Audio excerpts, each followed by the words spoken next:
अमृत वचन।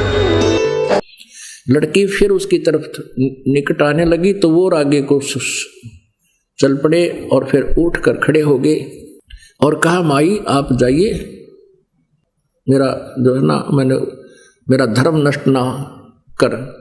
वो बाहर आ गई। तो राजा जनक ने सुबह पूछा क्या क्रिया रही। उस लड़की ने बताया कि ऐसे ऐसे ये मैं निकट जाऊं थी यू आगे न बाजे था, मैं निकट जाऊं थी यू सुकड़ गया, कति पलंग से भी उतर गया। तब राजा जनक स्नान करने लग गए। कहने लगे आप यहाँ बैठ जाओ। उनका नीचे आसन लगा दिया, वो बैठ गया, सामने बैठा। 10,000 रानियां थी राजा जनक के, 10,000। उनमें से एक हेड थी, मुखिया थी, पटरानी बोलते थे उसको। उसने कहा कि मैं नहाऊंगा। यहाँ ईंटों का चूल्हा बनाकर लकड़ी डाल दी, ऊपर पतीला धर दिया, उबाल दिया, पानी जैसे चाय बनाते समय उबाला करें। और उसके साथ में एक पटड़ा डालकर बैठ के स्नान के लिए कपड़े निकाल कर राजा जनक धोती बांध रखी थी। अपनी पत्नी से जो सबसे मुखिया थी, हेड थी, पटरानी जिसको कहती, वो स्नान कराने लगी। उस उबलते हुए जल को लोटे में भरे, राजा जनक की चोटी में घेरे, सिर में रात से नुआवे, मसल का, और वो पानी डाला राजा के सिर पे और सुखदेव ऋषि नो सुकड़ा जल गया। अब उसको ये हो गया कि यू जलेगा राजा, और वो पानी गिर वो नूक से मरेगा यू, इसे जलते पानी में उबलते मनावे। तब राजा जनक ने कहा कि हे व्यास के बेटे, ए महर्षि, ए ब्रह्मचारी, आजा। मेरे स्नान करने के बाद जो मेरे शरीर के बाद जल नीचे गया है गटर में, नाली में, व्यास के बेटा ब्रह्मचारी, इसमें उंगली दे दे, तो न जान जाऊंगा किसा ब्रह्मचारी किसा तू भगत है। न बोला मैं ना दूं, आंगली जल जा मेरी तय है। राजा बिहंस दई जब तारी, राजा ने नो हथेली पीटी नो ताली बजाई और हंसे और हमें स्नान करावे नारी कि तू नो कह था मैंने स्त्री का मुंह नहीं देखा है, स्त्रियों के निकट नहीं आऊं, तेरे तो तैया अच्छी भगतनी है, देख इसका भी हाथ ना जलता है उबलते हुए पानी से मेरे ऊपर गेर नवान लाग रही है, तेरा कालजा पाट गया इतनी दूर ते बना। फिर महर्षि कहते हैं इन इंद्रियों के कसने से, हठ योग से इन पर थोड़ा बहुत तूने काबू पा भी लिया कुछ दिन के लिए, इसे बनेगा क्या तेरा। सुखदेव समझ गया सारी कहानी, तेरे ऊपर सारी बात हो रही है। तो कहने लगे बेटा अब तू महर्षि पाक्या फिरे था, जब वो लड़की तेरे पास बैठी तेरी चारपाई पे, तो उस तक दूर के हो गया, भूतनी थी वह खा ले हो। जब तू आत्मज्ञान भी था तो भी इतने ऐसे नहीं करना चाहिए था। बेटी है, बहन है, बैठ साथ में। आप जैसे पुण्यात्मा हो, आत्मज्ञान होने के बाद आपको अंतर नहीं लगेगा। कैसे? जैसे पहले सांग होया करते गांवों में, सांग जैसे आजकल ये फिल्म बनती है, ऐसे वो सांग करते थे, नकली राजा बनते थे, कोई प्रेमी बनता था, कोई प्रेमिका। तो मनुष्य ही स्त्री का रोल करते थे। तो एक जवान लड़का बिल्कुल दाढ़ी मूछ रहित, 12-13 वर्ष का, 16 साल का, और वो सांग में एक लड़की का रोल कर रहा था, सारे अंग कृत्रिम लगा रखे थे। एक लड़का अपने साथी को साथ ले गया, कहा जा सांग देख कहाँ। जब वो गाना बजाने शुरू हुए तो वो पहली बार गया था, वो कहता देख कितनी सुंदर लड़की है, ओहो कैसे डांस कर रही है। वो लड़का कहता है कि लड़की नहीं है, ये तो लड़का है। बोला नहीं लड़की है, लड़का है। तो ना उसका विश्वास नहीं हुआ, क्यों ऐसे ढंग से मेकअप कर रखा था। फिर वो कहीं एक घर में, गांव में, नगर में, चौपाल में रुके हुए थे, धर्मशाला में, तो वो लड़का उसको वहां लेकर गया। उनके पीछे पीछे सांग समाप्ति के उपरांत उस दिन का जो कार्यक्रम उनका समापन हो गया था। तो वहां जाते उस लड़के ने अपने सारे अंग काट निकाल के धर दिए, वो लगा रखे थे जो ब्रेजियर वगैरह नकली। वो लड़का का लड़का, तो वो घर है साचे, वो लड़का है भाई। अगले दिन फिर गया वो सांग देखने, वो खूब उसी तरह मेकअप कर रखा था। लड़के ने लड़की का रोल था, पर उसका कति मन में नहीं आई, लड़की है। तो आत्मज्ञान होने के बाद ये ऊपर कवर दो डाल रखे हैं। आत्मा अंदर एक जैसी है। तो सुखदेव ऋषि को कहा जनक जी ने, तेरा ज्ञान तो टट्टूगा नहीं, बात बना बना फरा ब्रह्मचारी। जब आत्मा के अंदर तुझे ये ज्ञान हो गया कि स्मर मेरे मंत्र क्या है, तो तूने सुकड़न की जरूरत ना थी बच्चा। कान पकड़ लिए उसने, न बोला महाराज इतना ज्ञान था मेरे पास तो फ्यूज हो लिया मत, अब मुझे नाम दे दो, कल्याण हो जाएगा। तो पुण्यात्मा, अब सुखदेव ऋषि को राजा जनक से उपदेश मिला और फिर वो कहां तक पहुंचा? स्वर्ग में। आगे पाछे नीम तले इनका इतना विरोध था। यहां से स्वर्ग में अपनी मलाई खत्म करके फिर नरक के बाद फिर 83 लाख योनियों में, गधे की योनि में, और फिर कभी दाव लगे मनुष्य जीवन का, तो फिर हुआ प्रोसीजर शुरू। तो परमात्मा कबीर साहब कहते हैं ये भी मान ले, ये भक्ति भी की, गुरु भी बनाए और फिर भी यही धक्के खाए। तो इसके लिए हमने सतगुरु की आवश्यकता पड़ेगी, और उस सतगुरु के पास वो पूरा प्रोसेस होता है, पूरा ट्रीटमेंट होता है। जैसे पार्वती जी को केवल 5 नाम प्राप्त हुए, उनकी भक्ति शक्ति से उसकी आयु इतनी एक्सटेंड होगी, जब तक भगवान शिव रहेंगे उनकी मृत्यु नहीं होगी। और शिव जी की मृत्यु होगी, इसकी भी मृत्यु होगी, दोनों 84 लाख योनियों में जाएंगे ये भी। अब ये भी गुरु थे, राजा जनक भी गुरु थे, और गुरु बनकर वो उपदेश दीक्षा भी देते थे, जैसे सुखदेव को दिया। फिर वही राजा जनक पहले जन्म त्रेता युग में तो राजा जनक थे। सतयुग के अंदर ये कौन थे? ये राजा अम्बरीश थे, और भक्ति करते थे। राजा अम्बरीश के सामने दुर्वासा जैसे सिद्ध पुरुष भी हार मान कर गए थे। जब ये सतयुग के अंदर भक्ति करते थे, राजा भी थे, और अपने पुनों को स्वर्ग में खत्म करके ये फिर क्या बने? नानक जी के रूप में जन्म हुआ, श्री नानक देव जी के रूप में तलवंडी में। और फिर पहले तो राजा थे, इनके नौकर हजारों नौकर होते थे, और वही आत्मा फिर श्री नानक देव जी के रूप में सुल्तानपुर शहर के एक नवाब के यहां स्वयं नौकरी कर रहे थे। उस समय परमेश्वर कबीर देव जी ने अपनी प्यारी आत्मा, उस परम अक्षर ब्रह्म ने, अकाल मूर्त ने, सतपुरुष ने आकर वो आत्मा संभाली, उनको सतलोक सचखंड से परिचित कराया, फिर वापस छोड़ा, और तब सतनाम, ये सारे मंत्र दिए, 5 मंत्र भी दिए, फिर सतनाम दिया, तब उस पुण्यात्मा का मोक्ष हुआ। पहले वो स्वयं गुरु बनकर औरों को ज्ञान देते थे जनक रूप में, और फिर स्वयं भी यहीं भटक रहे थे।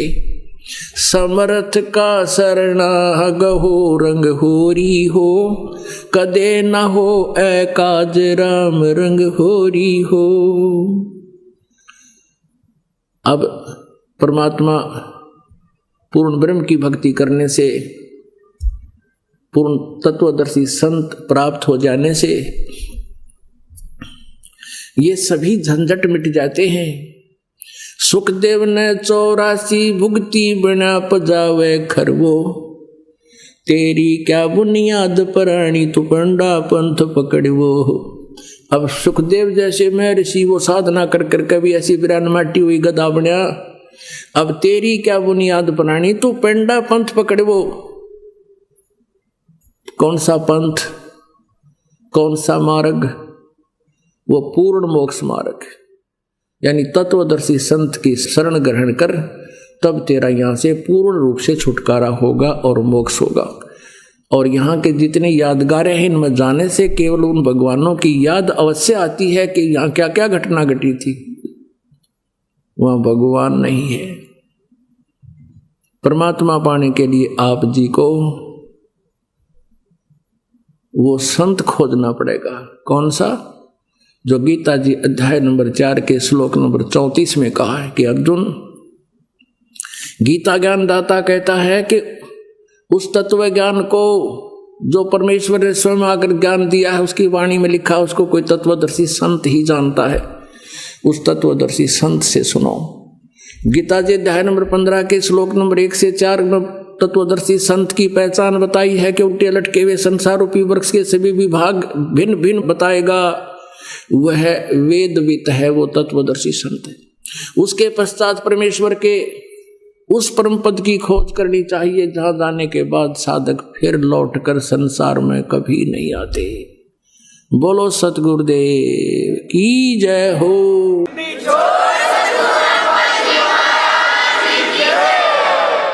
परम पिता परमात्मा पूर्ण ब्रह्म, सारी सृष्टि के रचनहार, कुल मालिक, ये कबीर परमेश्वर जी हैं, कबीर देव जी हैं, जिनको वेदों में कबीर देव लिखा है, कुरान शरीफ में उनको अल्लाहु अकबर, कबीरा खबीरा, कबीरन खबीरन लिखा है।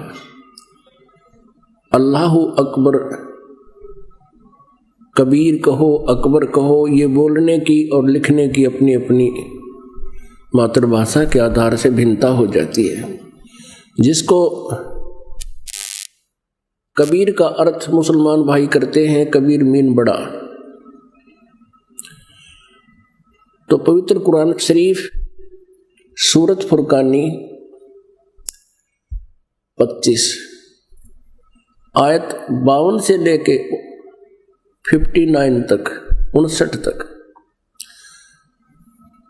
कुरान शरीफ का जो ज्ञान रहता है वो अपने पैगंबर हजरत मोहम्मद जी से कह रहा है कि ए पैगंबर,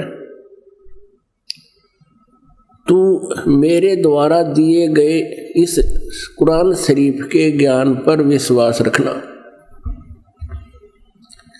और ये काफिर, ये तेरा जो विरोध कर रहे हैं, ये काफिर हैं, ये उस कबीर को परमात्मा नहीं मानते।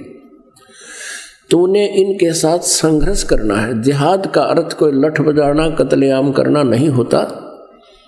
जिहादन कबीरन, जब जिहादन कबीरा, यानी कबीर जी के लिए, उस कबीर अल्लाह को तू प्रभु मान, उसके लिए तू संघर्ष कर, इनकी बातों में मत आना। और ये परमात्मा वही है जिसने 6 दिन में सृष्टि रची, 7वें दिन तख्त पर जा बैठे। और इसकी खबर किसी बाखबर से पूछ देखो, मैं उससे परिचित नहीं हूं। इससे सिद्ध हो गया, जिसको मुसलमान भाई अपना अल्लाह मानते हैं और ये भी मानते हैं कि हमारे अल्लाह ने हजरत मोहम्मद जी को कुरान शरीफ का ज्ञान दिया, वो हमारा गॉड है, अल्लाह है, खुदा है। तो वो खुदा तो किसी और पूर्ण परमात्मा कबीर नामक परमेश्वर की तरफ संकेत कर रहा है कि वो है पूर्ण परमात्मा, उसी की भक्ति से मोक्ष होगा। और उसकी खबर किसी तत्वदर्शी संत से पूछो। तो वो कौन है? कबीर परमेश्वर जी अपनी वाणी में, सच्चिदानंद घनपन की वाणी में, उस तत्व ज्ञान में कहते हैं, हम मोहम्मद को वहां ले गए जैसे आदरणीय धर्मदास साहिब जी को परमात्मा अब मिले थे, फिर सचखंड लेकर गए थे। आदरणीय मलुकदास जी को ऐसे ही कृपा बख्शी थी, आदरणीय दादू साहिब जी के ऊपर ऐसी कृपा बख्शी थी, आदरणीय नानक साहिब जी के ऊपर भी ऐसी कृपा बख्शी थी। वो सतपुरुष कबीर देव, अल्लाहु अकबर, हक्का कबीर, वो स्वयं चल कर आए थे सतलोक से और सचखंड दिखा करके उनको वापस छोड़ा था। वो पूर्ण परमात्मा अपने विधान अनुसार, अपने गुण के अनुसार, कि वो ऐसा ही करता है। वेद भी ये गवाही देते हैं कि पूर्ण परमात्मा अपने वो तीसरे मुक्ति धाम में रहता है, वो वहाँ से गति करके नीचे अच्छी आत्मा को मिलता है, उसको ज्ञान देता है, आध्यात्मिक ज्ञान से परिचित कराता है। इसी विधान अनुसार वो परमेश्वर आदरणीय गरीबदास साहिब जी को मिले, गांव छुड़ानी जिला ददर वाले को, और आदरणीय गीसादास साहिब जी को मिले, गांव खेखड़ा मेरठ उत्तर प्रदेश वाले को। आदरणीय नामदेव जी को भी परमात्मा मिले थे, लेकिन उनका इतिहास बंद कर दिया गया। आदरणीय हजरत मोहम्मद जी को परमात्मा मिले। तो कबीर परमेश्वर जी ने कहा कि हम मोहम्मद को वहां ले गए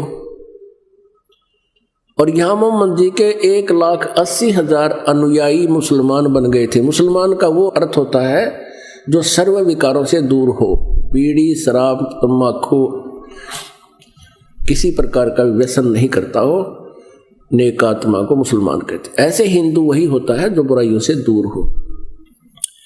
ईसाई भी उसी को कहते हैं जो ईसा जी के नियमों का पालन करता है, क्योंकि कोई भी संत या कोई ग्रंथ किसी को भी व्यसन करने का आदेश नहीं देता, आज्ञा नहीं देता। तो इस प्रकार हजरत मोहम्मद जी की यहाँ बहुत महिमा होगी थी, तो उन्होंने एक बार भी भगवान से नहीं कहा कि मैं वापस नहीं जाऊंगा। नीचे की चाह उसकी मिटी नहीं। जैसे धर्मदास जी को लेकर गए, धर्मदास जी ने वही कहा भगवान मुझे वापस ना भेजना उस गंदे लोक में। फिर परमात्मा ने उनको इसलिए भेजा कि बेटा तू वापस जा, मैं तेरे साथ रहूंगा, तू मेरा गवाह बनना कि कबीर इज गॉड। क्योंकि इस काल ने और इस काल के दूत गुरुओं ने काल से प्रेरणा से इन्होंने सबको मिसगाइड कर दिया है, भक्ति का नाश कर दिया है, अध्यात्म ज्ञान किसी के पास भी नहीं है। लेकिन हजरत मोहम्मद जी ने एक बार भी नहीं कहा, वो अंतर्यामी सारी समझ गए, उनको कोशिश भी की तू यहाँ रुक, लेकिन मोहम्मद जी वापस आ गए। तो कबीर परमेश्वर कहते हैं हम मोहम्मद को वहां ले गए, इच्छा रूपी वहां नहीं रहो, उल्ट मोहम्मद मैल पठाया, गुज बीरज एक कलमा लाया, रोजा बंग नमाज दई रे, बिस्मिल की नहीं बात कही रे। कबीर साहब जी कहते हैं कि उसको रोजा बंग और नमाज करने का ही को कहा था, लेकिन हजरत मोहम्मद जी ने बिस्मिल करने की बात किसी को नहीं कहा। ये तुमने बाद में अपने आप ये बुराई और चालू कर दी है। नबी मोहम्मद नमस्कार है राम रसूल कहाया, 1,80,000 को सौगंध जिन नहीं कर जलाया। कभी परमात्मा कहते हैं तुम उन महापुरुषों के अनुयायी हो मुसलमान, उन 1,80,000 मुसलमान प्योर बने थे, उन्होंने कभी कर्द नहीं चलाई, ना कोई ऐसे बलि दी, किसी प्रकार की कोई ईद बकरीद नहीं मनाई। इस तरह से अरस कुर्स पर अल्लाह तकत है, अरस कुर्स पर, अरस माने आसमान के, कुर्स माने अंतिम छोर पर यानी सतलोक में, अरस कुर्स पर अल्लाह तकत है। उस कबीर परमेश्वर का वो मुक्ति धाम है, सतलोक है। और खालिक बिन नहीं खाली, यानी उस परमात्मा की दृष्टि से कोई भी जीव बचा नहीं है, वो सबकी जो है ना ख्यास रखता है, सबकी सब पे नजर रखता है, वो सब उसी के प्राणी है। अरस कुर्स पर अल्लाह तकत है, खालिक बिन नहीं खाली, वो पैगंबर पाक पुरुष थे साहिब के अवतारी। 1,80,000 जो महापुरुष हुए हैं मुसलमान, वो तो परमात्मा के कृपा पात्र थे, वो पैगंबर जितने हुए हैं। और आप जी सत्य से अपरिचित होकर के उनके अर्थ गलत कर बैठे, ऐसे ही वेदों के ज्ञाता वेदों से अपरिचित है। इसलिए परमेश्वर ने कहा है गुरुआ गाम बिगाड़े संतो गुरुआ गाम बिगाड़े, ऐसे कर्म जीव कहला दिए ईब जड़े नहीं झाड़े। इब ऐसी बुराई में ग्रस्त कर दिए। भक्त बता रहे हैं नेपाल से आते हैं, कहते हैं वहां एक पशुपति का मंदिर है और 1 वर्ष में वहां लगभग 2 करोड़ जीवों की बलि चढ़ाई जाती है। ओए खून की नदी बहाई जाती है। ये कौन से ग्रंथ से लाए ये पूजा? ये लोग, ये नकली गुरुओं ने ऐसा जुल्म किया हमारे ऊपर, पुण्य के स्थान पर पाप शुरुआत करवा दी। गुरुआ गाम बिगाड़े संतो गुरुआ गाम बिगाड़े, ऐसे कर्म जीव कहला दिए ईब जड़े नहीं झाड़े। भैरो भूत मसाणी पूजे दुर्गा देवी जावे, और उत्ती कह तो तब ही बाजे जब बकरे आन कटावे। भेड़ पूछ को पंडित पकड़े ये बादो नदी बिहंगा, गरीब दास हुए भवजल डूबे जिनको नहीं साध सत्संगा। आदरणीय गरीबदास साहिब जी गांव छुड़ाने वाले को परमेश्वर मिले थे, अध्यात्म ज्ञान से उनको परिचित करवाया और पूरी व्यवस्था ब्रह्मांडों की उनको आंखों दिखाकर वापस छोड़ा था। तब गरीबदास साहिब जी परमात्मा के दिए ज्ञान को कैसे वर्णन कर रहे हैं। भेड़ पूछ को पंडित पकड़े बादो नदी बिहंगा, गरीबदास वह भव जल डूबे नहीं साध सत्संग। जैसे भादवा महीने में वर्षा विशेष होती है, बहुत ज्यादा होती है।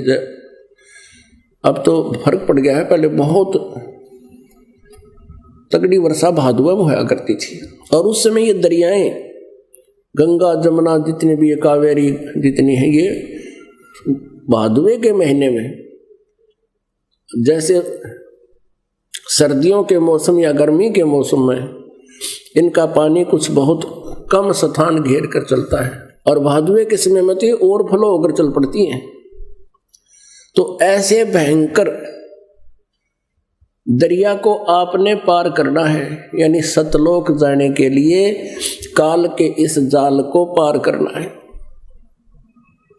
इसके लिए दरिया से पार करने की किसी की इच्छा हो और उसको कोई साधन दे देवे, बता देवे कि एक भेड़ की पूंछ पकड़ ले या तुझे पार कर देगी, तो क्या वो भेड़ की पूंछ पकड़े बैठा है और कोई उससे पूछता है तू क्या कर रहा है कि दरिया से पार होऊंगा?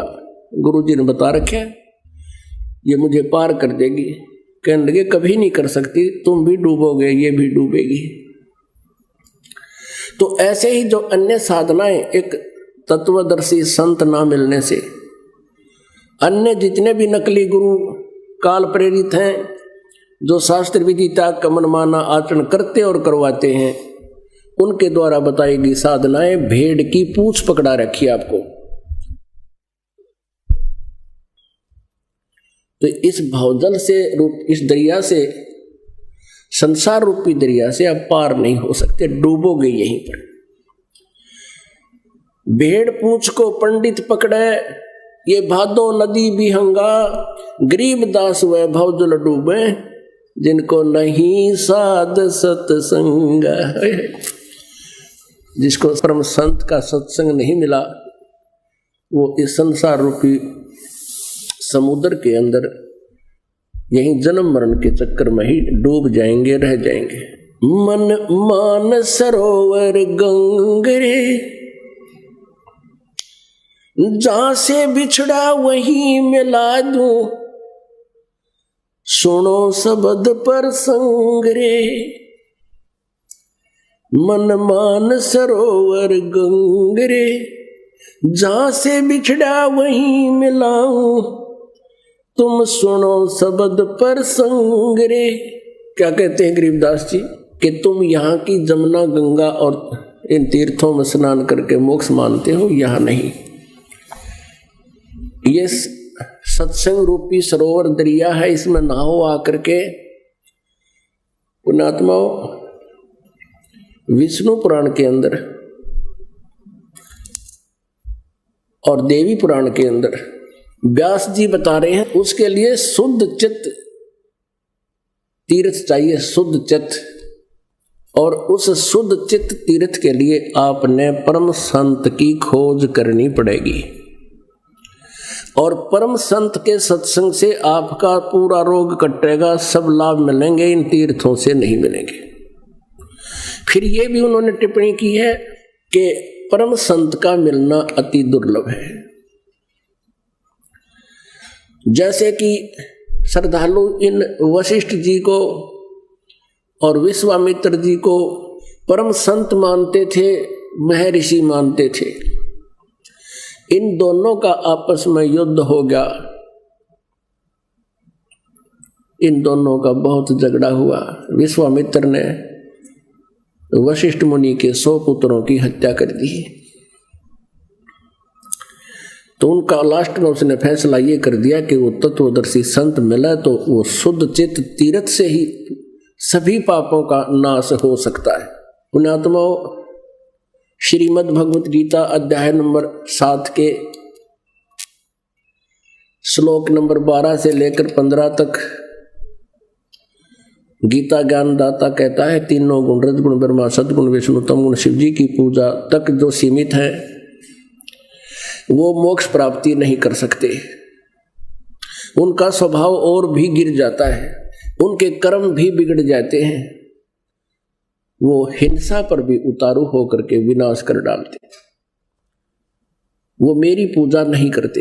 अपनी पूजा के विषय में बताता है 16वें और 70 में 18वें श्लोक में, गीता जी अध्याय नंबर 7 के श्लोक 16, 17, 18 में के 4 प्रकार के ब्रह्म साधना करते हैं। गीता ज्ञानदाता ब्रह्म है, श्री कृष्ण जी में बोल रहा है। एक आर्त और दूसरा अर्थार्थी, तीसरा जिज्ञासु। आर्थ, अर्थार्थी, जिज्ञासु और ज्ञानी। ज्ञानी को छोड़कर तीनों को रिजेक्ट करते हुए कहता है कि ज्ञानी मेरे को पसंद है, ज्ञानी को मैं पसंद हूं। वो मुझे अच्छे लगते हैं क्योंकि उन्होंने आन देवताओं की पूजा त्याग दी। और ज्ञानी कौन होता है? जिसको ये पता लग गया कि मनुष्य जीवन बार बार नहीं मिलेगा, ये दृढ़ निश्चय हो जाता है उसको। फिर सदग्रंथों के ज्ञान से ये भी निष्कर्ष निकल जाता है कि केवल एक परमात्मा है, उसकी पूजा करने से मोक्ष होगा, अन्य देवताओं की पूजा से नहीं। तीसरा ये भी उनको निश्चय हो जाता है कि मनुष्य जन्म में यदि मोक्ष नहीं हुआ तो ये जीवन व्यर्थ है। इसके लिए उन्होंने तत्वदर्शी संत ना मिलने से अपने आप निष्कर्ष निकाल कर वेदों का ओम नाम के जाप को और ब्रह्म को सुप्रीम मान लिया और साधना करते रहे।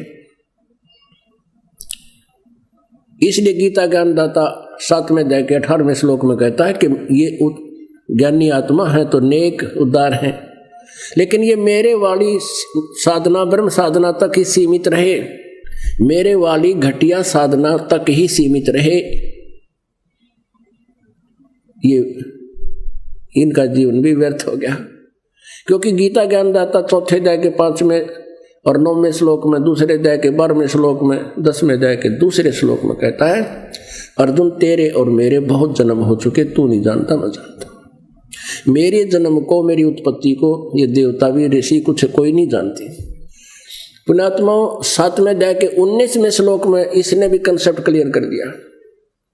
कहता है कि बहुनाम जन्मानाम अंते ज्ञानवान माम प्रपद्यते वासुदेव सर्वमिति स महात्मा सुदुर्लभ। अब जैसे गीता जी अध्याय नंबर 7 के श्लोक 12 से लेकर 15 में बताया है कि केवल तीनों गुणों तक सीमित जिनकी बुद्धि है, रजगुण ब्रह्मा सतगुण विष्णु तमगुण शिव जी तक, इनका ज्ञान यहीं तक हरा जा चुका है। वो राक्षस स्वभाव को धारण किए हुए मनुष्यों में नीच दूषित कर्म करने वाले मूर्ख मुझे नहीं भजते। अब 7वें अध्याय के 19वें श्लोक में कंसेप्ट क्लियर कर दिया कि बहुनाम जन्मानाम अंते ज्ञानवान माम प्रपद्यते। बहुत जन्मों के किसी अंत के जन्म में कोई ज्ञानी आत्मा मेरी भक्ति करता, ना तन्य डले ढोए नीचे अन्य देवताओं तक सीमित है ये। फिर बताया कि वासुदेव सर्वमिति स महात्मा सुदुर्लभ है। लेकिन ये बताने वाला कि वासुदेव ही सब कुछ है, सर्वम। वासुदेव का अर्थ क्या होता है? श्री कृष्ण नहीं है। वासुदेव तो श्री कृष्ण जी के पिताजी थे। तो वासुदेव का अर्थ होता है जिसकी सत्ता सबके ऊपर हो, जिससे कोई रज्मा खाली ना हो, यानी सब जगह जिसका वास हो, सबको नियंत्रित रखता हो, जो सबके ऊपर व्यापक हो। जैसे भारत का प्रधानमंत्री, राष्ट्रपति पूरे भारत के ऊपर व्यापक है, ये भारत में वासुदेव है।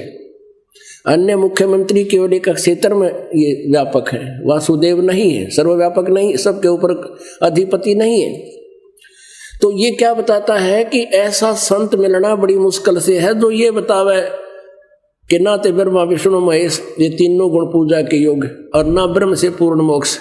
वासुदेव सर्वमिति स महात्मा सुदुर्लभ है, ये बताने वाला कि नहीं वो परम अक्षर ब्रह्म पूर्ण परमात्मा, वो वासुदेव जो सबका मालिक है, वही सब कुछ है, वही मोक्षदायक है, वही पूजा के योग्य है, वही वास्तव में अविनाशी है और वही हमारे पाप कर्मों का नाश कर सकता है, वही हमारे दुखों का निवारण कर सकता है और वही हमारे प्रारब्ध को भी बदल सकता है। ये बताने वाला महात्मा बड़ी मुश्किल से मिलेगा। तो यहाँ क्या बताया है कि गुरुआ गांव बिगाड़े संतो गुरुआ गांव बिगाड़े, और ऐसे कर्म जीव कहला दिए ईब जड़े नहीं झाड़े। और ये निराकार निराकार कह के मूर्ख बना रहे थे अपने को। आंखों देखा जिन महापुरुषों ने क्या कहा है, मन मान सरोवर गंगरे, जहां से बिछुड़ा वहीं मिलाऊं, तुम सुनो शब्द पर संगरे। कि हमारे ज्ञान को सुनो ध्यान से, कि हम जो ज्ञान बता रहे हैं परमेश्वर से प्राप्त ज्ञान को, काशी क्रोध काहे लेत हो, बिना भजन नहीं ढंग रे। भाई कोटि ग्रंथ का यही अर्थ है, करो साध सत्संग रे। कहते सभी ग्रंथों का, करोड़ ग्रंथों का एक ही अर्थ है, किसी संत की संगत कर, तत्वदर्शी संत की। परमेश्वर कबीर जी कहते हैं, कबीर राम बुलावा भेजिया, दिया कबीरा रो, जो सुख है संत के संग में, वो वैकुंठ में न हो। परमात्मा बताते हैं कि यहाँ के स्वर्ग में हमने जरूरत नहीं जान की, क्योंकि वहां अपनी पूंजी नष्ट होती है। अपनी महिमा पर बताते हैं कि तुम ऐसा भाव रखना, यदि यहाँ का राम तुम्हें लेने आवे, चलो तुम स्वर्ग में, कहते नहीं, मना कर देना। उससे तो यहाँ संत के साथ रहने में जो तुझे सुख है कहीं पर नहीं है। अपने आत्मा जैसे आप यहाँ से बाहर जाते हो, वही मान बढ़ाई ईर्षा घर घर में आग लग रही है। इससे भी ज्यादा ऊपर के लोकों में ऐसे ही देव हैं, ऊपर नीचे एक से ऊपर ऐसे। और जब आप यहाँ आते हो, क्योंकि आप एक प्रारंभ में जो भक्त यहाँ आते हैं तो उसमें संसारिक गुण ज्यादा होते हैं, धीरे धीरे सेट हो जाता आता है यहाँ पर। तो यहाँ पुण्यात्माओं जानबूझ कर कोई पंगा पावा तो उसकी नालायकी है ना। यहाँ सबको एक जैसा बैठने को, एक जैसा खाने को, कोई भेदभाव नहीं। तो यहाँ राग द्वेष आप पे ना हुए, राग द्वेष तो नहीं हुआ। अगर यूं हलवा खा और मेरे मन में मिले मखाने ओनली, तो वहां द्वेष बन सकता है। तो ऐसे वहां फिर सतलोक में ऐसा ही है। कहते हैं काशी, देखो पुण्यात्मा परमात्मा पाने के लिए श्रद्धालुओं ने अपना जीवन न्यौछावर कर दिया। काशी के अंदर ही नकली गुरुओं ने, इन जालिमों ने क्या किया, एक क्रोत लगा दिया मानस काटने का, मनुष्य काटने का, आरा लगा दिया, कसाई बना शुरू कर दिया। कारण क्या था? क्योंकि आत्मा जब से भगवान से बिछुड़ी है उसी समय उसकी खोज में लगी है। काल ने फिर इसे गुमराह कर दिया, ब्लैकमेल कर दिया और मिसगाइडेड कर दिया। पूर्ण रूप से इसने नामो निशान मिटा दिया पूर्ण परमात्मा का। नकली गुरुओं के माध्यम से अपने ही पुत्रों ब्रह्मा विष्णु महेश तक सीमित रख दिया सभी को, लेकिन आत्मा के परमात्मा की चाह गई नहीं। तो क्या हुआ, जैसे काशी के पंडितों ने, गुरुओं ने एक धारणा पैदा कर दी समाज में कि जो काशी में मरता है वो स्वर्ग जाता है और जो मगर मरता है वो नरक जाता है। परमेश्वर कबीर जी कहा करते थे, भाई सच्ची सत भक्ति करने वाला और हमसे उपदेश लेकर साधना करने वाला काशी मरो चाहे मगर, वो सीधा सतलोक जाएगा, स्वर्ग से भी ऊपर जाएगा। ऐसे ही पुण्यात्माओं, अच्छे कर्म करने वाला कहीं मृत्यु को प्राप्त हो, चाहे मगर हो चाहे काशी में, वो अपने अच्छे स्थान पर जाएगा। और पाप करने वाला पापी, चाहे मगर मरो चाहे काशी, सीधा वो नरक में जासी। तो यहाँ परमात्मा तो ऐसा कहा करते थे, लेकिन कबीर जी के ऊपर किसी ने विश्वास हुआ नहीं। इन नकलियों का रंगना चढ़ रहा था। तो सभी अपने अपने पूर्वजों को वहां काशी में रखने लगे, काशी ले जाके। तो वो गुरु प्रत्येक के होते ही थे। तो उन गुरुओं ने सोचा भी ये अलग से किराए पर रह कर धर्मशालाओं में रहेंगे, क्यों ना हम इनके बुजुर्ग बुढ़ों को अपने घर पर रख लें। तो उन गुरुओं ने कहा कि भाई तुम ऐसा करो, हमें पैसे दे दो इनके खर्चे का, और हम ये हमारे पास रहे रहेंगे, इनको कथा सुनाते रहेंगे। जब इनकी मृत्यु होगी सीधे स्वर्ग जाएंगे, काशी में मरण तय। तो श्रद्धालुओं ने सोचा भी माँ बाप ने सारी उम्र हमारे लिए न्यौछावर रहे, बहुत कुछ किया, हम क्या इतना नहीं कर सकते, 10-5 वर्ष के जीवेंगे ये। तो उन पेट भरों को भी देते किराया अलग से, वो 10 रुपये खर्च होते तो 20 देते उनको। तो वहां भीड़ लगी, प्रत्येक गुरु के घर में 20-20 बूढ़े हो गए। और बूढ़ा देख कर ना उठा बुढ़ापे में, वो उठने का मतलब है उसकी सेवा। कभी कोई तकलीफ है, कोई बीमारी है, कोई हारी है, कभी उठाना है, कभी बिठाना है, नहाना है, कपड़े पहनाने, तो उन्होंने मुसीबत मोल ले ली। फिर उनके लिए जान का झाड़ बन गई। फिर उन्होंने क्या किया, एक मीटिंग करी उन नकली गुरुओं ने कि ऐसा करते हैं। उन्होंने प्रोपगंडा फैला दिया एक कि अभी भगवान की तरफ से एक क्रोध आवे ऊपर तय स्वर्ग तय, और जो जल्दी जाना चाहता स्वर्ग में वो क्रोध आता भगवान की तरफ से, वो केवल उसी की गर्दन काटता है जिसका आदेश ऊपर से होता है। वो क्या कर रखा था उन्होंने, एक आरत सी बनाकर छोटी ईंटों पक्की ईंटों की, और उसमें बीच में ऐसे खाली स्थान सा छोड़ रखा था, सुराख सा। और क्रोध को पीछे रस्सों से हैंडल करते थे, लंबे पुली सी बनाकर, और गंगा के किनारे पर ला दिया। अब सब ने ये सोची, भाई पिताजी वो बूढ़े कहने लगे बेटा हमने मरना तो है ही, और नो कहे 50 रुपये में जो है ना 50 रुपये टैक्स फीस रख दी उसकी, और ऊपर से स्वर्ग से क्रोध आता है और हमारा कल्याण कर जाता है, बेटा दया कर दो। बच्चा ने सोची मैं माता पिता चाहते हैं तो हम ये भी कर देते हैं, वो भी शुरू कर दिया। अब वहाँ गेर के 3-4 बुढ़िया ने इकट्ठे, और ऊपर तो क्रोध छोड़ के गणे थे, वो काटने भी थे सारे। उन्होंने ऊपर तो दूर से करते, भाई हे भगवान आपकी आत्मा हो तो स्वीकार करियो। वो उधर से हैंडल वो घुमाते, फिर दूर उनकी आवाज सुनकर गुप्त, तो उनमें देखा था बुढ़ा बच जाता ना कटता हो, क्योंकि ईसा उनका सिस्टम था, 1-2 कट जाता, तो वो रोता बैठ के मेरा नंबर नहीं आया, और दूनी उत्सुकता होगी। तो हमने ये भी करना शुरू कर दिया, भगवान मिल जाए किसी तरह। लेकिन पुण्यात्माओं, परमात्मा तो उसके बताए विधान अनुसार ही मिलेगा, और वो विधान कहाँ है, वेदों और गीता जी में, और सूक्ष्म वेद कबीर जी की वाणी में। तो क्या बताते हैं,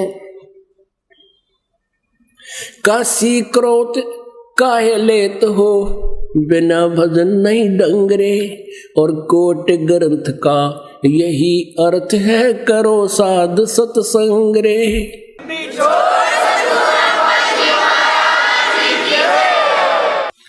परम पूज्य कबीर परमेश्वर जी की असीम कृपा से आप सभी पुण्यात्माएं ये अमर कथा सुन रहे हैं, सुनेंगे। आज जिस आत्मा के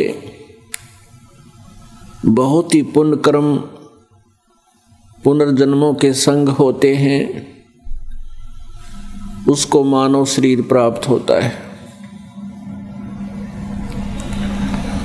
उससे भी अच्छी आत्माएं जिनके और अत्यधिक पुण्यक्रम उनके साथ हैं, फिर पूर्व जन्म की भक्ति संस्कार संयोग उनके साथ है,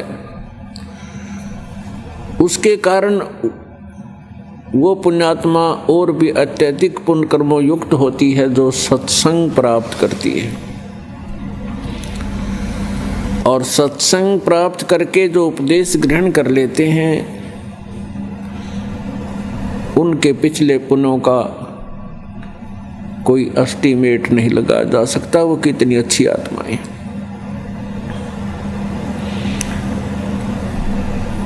उन पुण्यात्माओं में से आप हो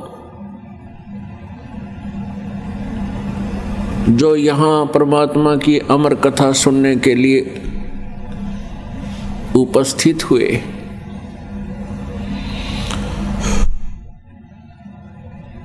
सत्संग में आने से प्राणी को अपने मनुष्य जीवन के उद्देश्य का ज्ञान होता है। जब तक ये प्राणी सत्संग में नहीं आता, इसको मनुष्य जीवन के लक्ष्य का ज्ञान नहीं होता।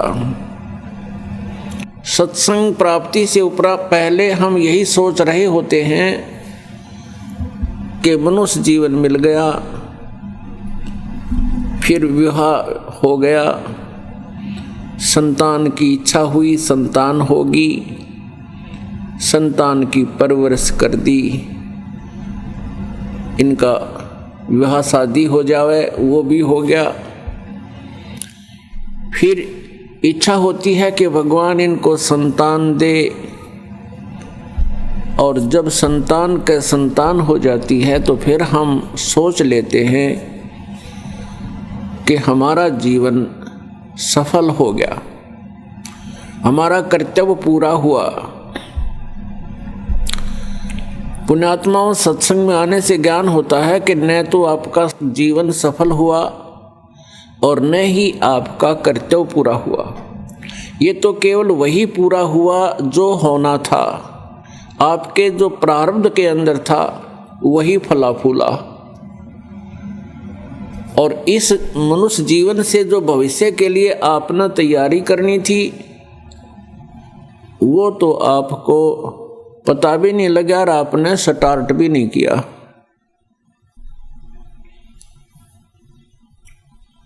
तो पुण्यात्माओं, परमेश्वर स्वयं आते हैं इस तत्व ज्ञान यानी अमर कथा अपनी जानकारी स्वयं देने के लिए, क्योंकि परमात्मा अमर है।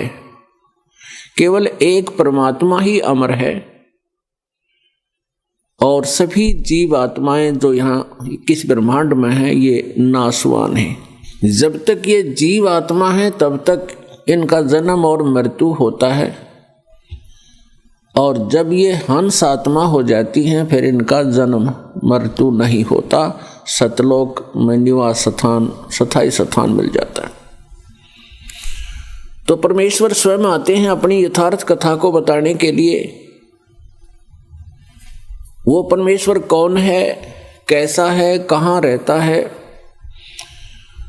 उसका वास्तविक नाम क्या है, उस परमेश्वर के उस परम धाम में जाने की विधि कौन सी है, जहां जाने के बाद फिर मृत्यु और जन्म कभी नहीं होता, अर्थात पूर्ण मोक्ष प्राप्त होता है। यह जानकारी सत्संग से उपलब्ध होती है। पुण्यात्माओं, इस पृथ्वी पर 21 ब्रह्मांड में यदि कहीं सत्संग है तो यहाँ बरवाला आश्रम में है। इसके अतिरिक्त कहीं पर भी सत्संग नहीं है। वो केवल लोक वेद सुनाकर श्रद्धालुओं का जीवन व्यर्थ कर रहे हैं। ये बातें प्रथम बार जो व्यक्ति सुनता है उसको ऐसा लगता है जैसे ये संत, ये दास अभिमान कर रहा है। अभिमान नहीं, लेकिन ये यथार्थ ज्ञान बता रहा है, सच्चाई से परिचित करा रहा है कि इस विश्व में कहीं पर भी सत्संग नहीं है। हमारे सदग्रंथ सत्य से परिपूर्ण हैं। हम अपने सदग्रंथों से अपरिचित हो जाने के कारण हमने असत्य ग्रहण कर रखा है। उस सत्संग को आपके समक्ष, सदग्रंथों के सत्य को आपके रूबरू कराने के लिए ये सब व्यवस्था की जा रही है। यदि हमने अपने सदग्रंथों को ठीक से जाना होता तो ये अज्ञान नहीं होता पृथ्वी पर। प्रत्येक धर्म के सदग्रंथ सही ज्ञान दे रहे हैं, लेकिन हमारे जो गुरुवर थे, जो आध्यात्मिक ज्ञान से अपरिचित थे, वो हमें सदग्रंथों की सच्चाई नहीं बता सके, जिस कारण से आज तक हम भटक रहे हैं। श्रीमद् भगवत गीता अध्याय नंबर 18 के श्लोक नंबर 62 में कहा कि अर्जुन, तू सर्वभाव से उस परमेश्वर की शरण में जा जिसकी कृपा से तू परम शांति को और सनातन परम धाम को प्राप्त होगा। इस श्रीमद् भगवत गीता जी के इस 18वें अध्याय के 62वें श्लोक से एक तो हमें ये ज्ञान हुआ कि गीता ज्ञान दाता से कोई अन्य परमात्मा है, परमेश्वर है। क्योंकि गीता ज्ञान दाता स्वयं कह रहा है कि अर्जुन, तू सर्वभाव से, सर्वभाव का अर्थ है कि अन्य किसी भी देव में, भगवान में आस्था ना रख के एक परमात्मा पूर्ण ब्रह्म परमेश्वर में ही आश्रित होकर उसकी शरण में जा।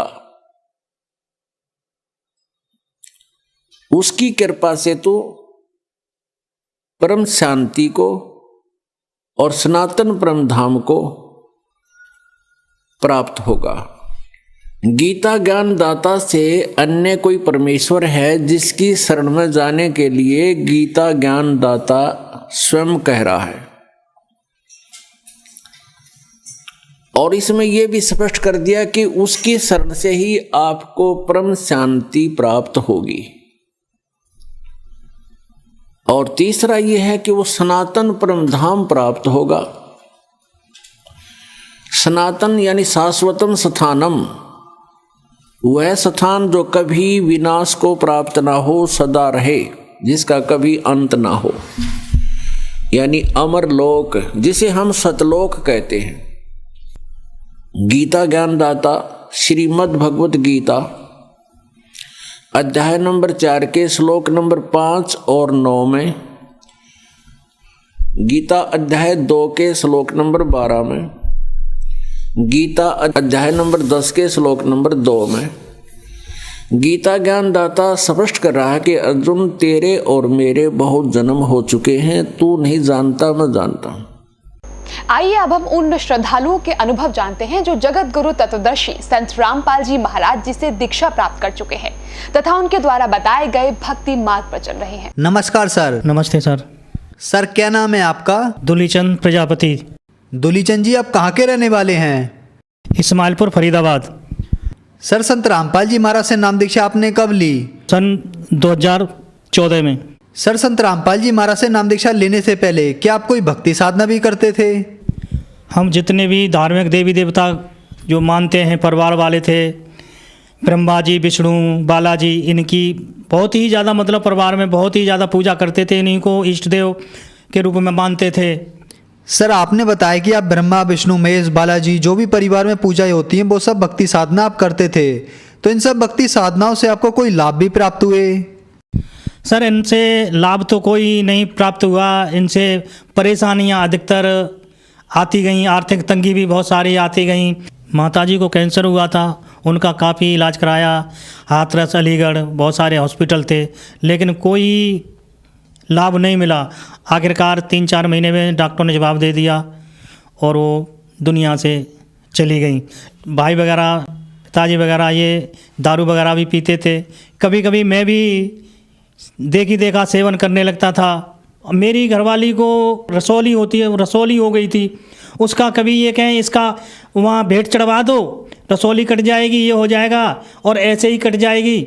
लेकिन भगत जी कोई आर्थिक लाभ और बीमारी में कोई मतलब फ़ायदा नहीं हुआ इन देवी देवताओं की भक्ति करते करते।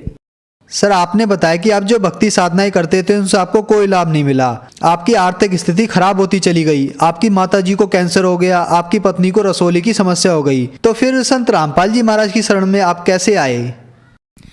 सर जी, हमारे साले का लड़के हैं, वो 3-4 महीने पहले संत रामपाल जी महाराज जी से ज्ञान दीक्षा ले रखी थी। एक दिन हमारे साले साहब के लड़के गौरव भगत जी मेरे पास यादराम भगत जी को लेकर के कैंटीन पे पहुँचे और मेरे से ज्ञान चर्चा कुछ की संत रामपाल जी महाराज के बारे में।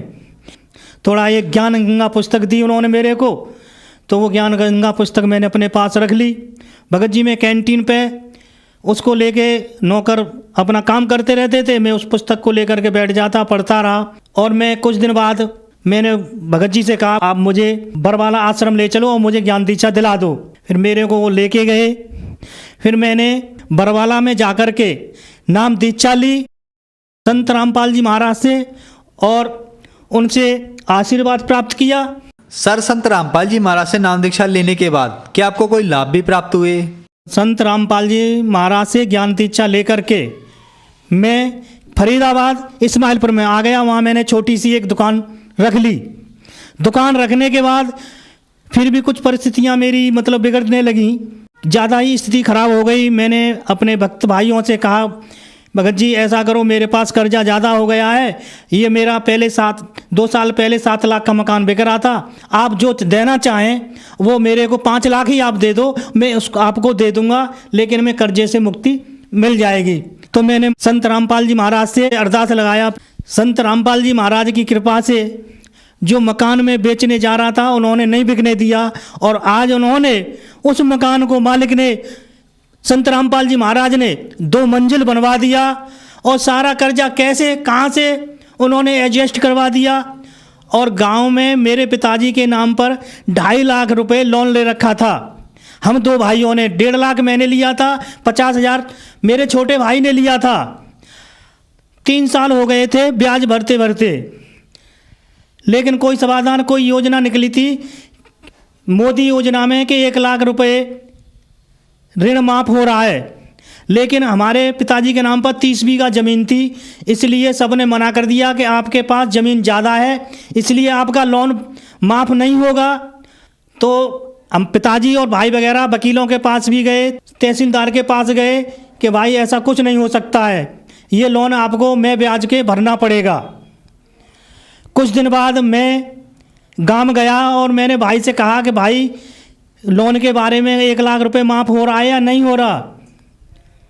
भाई बोला पिता कि मैं सब जगह घूम लिए, मीटिंग भी हो ली यहाँ ये सारी सबकी बैठ करके, तो सबने मना कर दिया कि लोन माफ़ नहीं होगा। तो मैंने कहा भाई तू अपनी जो भी पिताजी की पासबुक है लोन वाली उसे मुझे दिखाना। मैंने उस पासबुक को अपने हाथ में लिया तो मैं क्या देखता हूँ, संत रामपाल जी महाराज की कृपा से उसमें स्पष्ट लिखा हुआ था कि आपका 1 लाख रुपए लोन माफ़, और आपको कुछ भरना नहीं है, ये इसे 1 लाख रुपया माफ़ है आपका। मैंने भाई से कहा कि भाई देख इसमें तो 1 लाख रुपए माफ़ लिख रहा है, तुम कहते हो कि हम तो सब जगह घूमे आए और माफ़ नहीं हो रहा है, ये कहाँ से हो गया। मैंने कहा मैं अब जाता हूँ दिल्ली, तुम सुबह जा कर के इसका पता करके मुझे बताना। तो भाई बैंक गया और वहाँ देखा तो 1 लाख रुपए उसमें माफ़ था, 1,60,000 रुपये टोटल उसमें बचा हुआ था। उसके बाद 1 लाख माफ़ करने के बाद जो माफ़ किया था फिर दोबारा से 1 लाख रुपए उसमें और भेज दिया।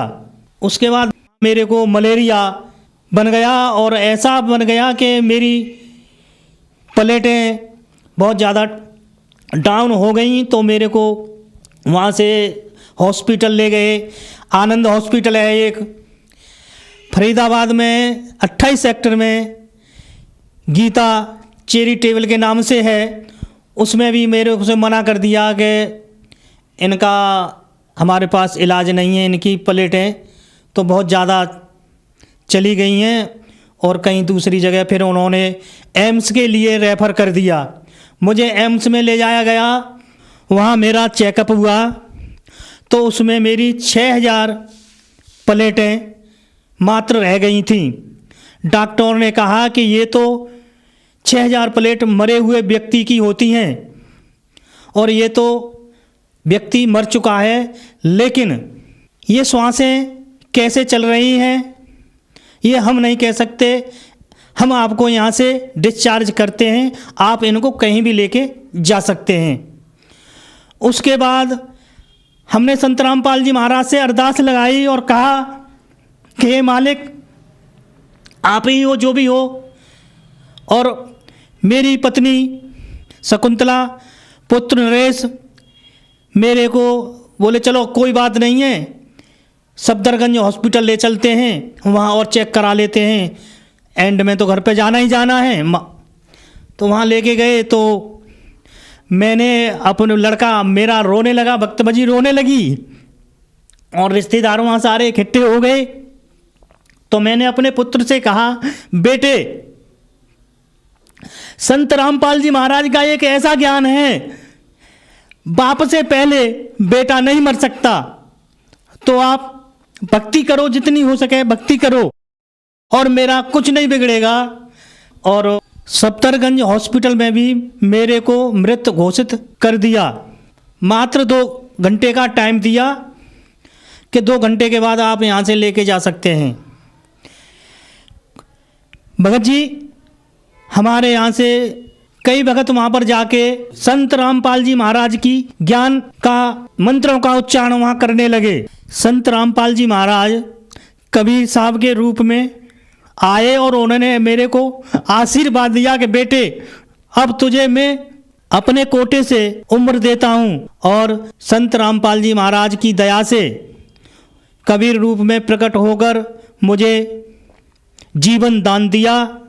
और एक बार मेरा बच्चा गेटल क्लास में ड्यूटी करता है, वहाँ 3 लेडीज लड़कियाँ और रहती हैं। उन्होंने एक लड़की के पर्स में से 5,000 रुपये निकाल लिए और सुबह आकर के गार्ड से कहने लगी कि नरेश आया था, वो मेरे बैग में से 5,000 रुपये निकाल ले गया है।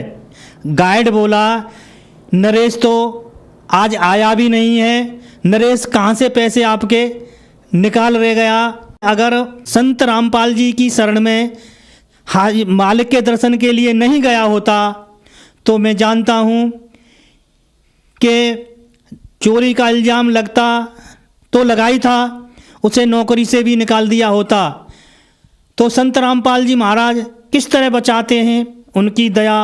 और पत्नी के जो रसौली थी, काफ़ी इलाज कराने के बाद देवी देवताओं में नहीं हुई, उसके बाद उसने संत रामपाल जी महाराज की दीक्षा लेने के बाद उसकी रसौली ठीक हुई। शारीरिक जो भी परेशानियां थीं सारी समाप्त हो गईं। आज तक वह दवा नहीं खाती है। और हमारी पत्नी, दोनों बच्चे स्कूटी पर नेहरू पैलेस जा रहे थे, पीछे से गाड़ी ने टक्कर मारी तो 3 बार स्कूटी पलटी। 3 बार स्कूटी पलटने के बाद भी दोनों लड़के और पत्नी एकदम फड़ाक से सतर्क खड़े हो गए। उनके खरोंच तक नहीं आई। वहाँ काफ़ी लोगों की भीड़ लग गई कि ये लोग अब नहीं बचेंगे, इनके हाथ पैर टूट गए। लेकिन संत रामपाल जी महाराज की दया से उनके कोई चोट या खरोंच, बाल बांका उनका कुछ नहीं हुआ। सर, संत रामपाल जी महाराज से नाम दीक्षा कैसे ली जा सकती है? संत रामपाल जी महाराज के चैनलों पर सत्संग चलते हैं। ईश्वर टीवी है, साधना चीली है, श्रद्धा चैनल है, बहुत सारे सत्संग चलते हैं। उनके नीचे पट्टी चलती है, पट्टियों पर नंबर लिखा होता है। उन नंबरों पर संपर्क करके जो नज़दीकी नाम केंद्र हैं उनसे आप संपर्क करके वो नज़दीक का जो सेंटर है वो बता देंगे। आप वहाँ से नामदान केंद्र से ज्ञान दीक्षा ले सकते हैं और अपना कल्याण कराएं। धन्यवाद सर। सत साहे।